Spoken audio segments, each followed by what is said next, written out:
ও হো, আমেরিকা আমার দিকে তাকায় রইছে পুরা। খালি ভিসাটা হইতে দেরি, যাইতে দেরি নাই। পাসপোর্ট অফিসে তো জামু, কালকে গেলেই মনে হয় পাসপোর্টটা আমারে দিয়া দিব।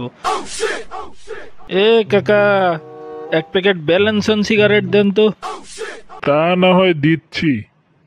তা খাতার মধ্যে যে 4050 টাকা বাকি হয়েছে, তা ওইটা দিবে কে?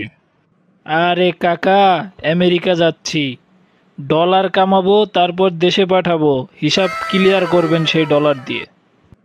হ্যাঁ হ্যাঁ, যাও যাও, কত ডলার আসলো গেল, এবারই লাস্ট, এরপর থেকে তোমার খাতা বন্ধ।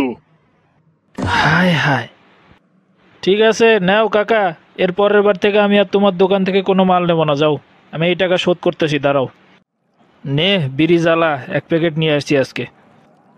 বন্ধু, 2 দিন পরে তোমার বন্ধু যাচ্ছে বিদেশ, খালি ডলার আসবে। কি লাগবে না লাগবে আমাকে বলবি, আমি ওখান থেকে পাঠাই দেবো না, যা। তাই নাকি বন্ধু? পাসপোর্ট হাতে পাইছিস এখনো তুই? আরে ধুর বেটা, তুই আসিস এখনো সেই পাসপোর্ট নিয়ে?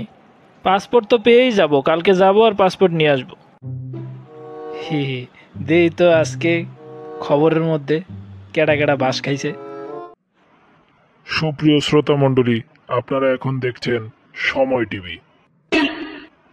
আগারগাঁও পাসপোর্ট অফিসের এক দালালের কাছে ধরা পড়ল শত যুবক।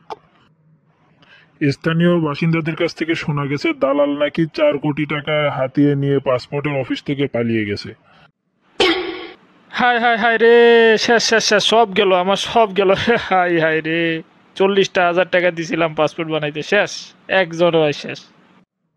দালাল থেকে সাবধান, নিজের পাসপোর্ট নিজে বানান, নিজের আবেদন নিজে করুন।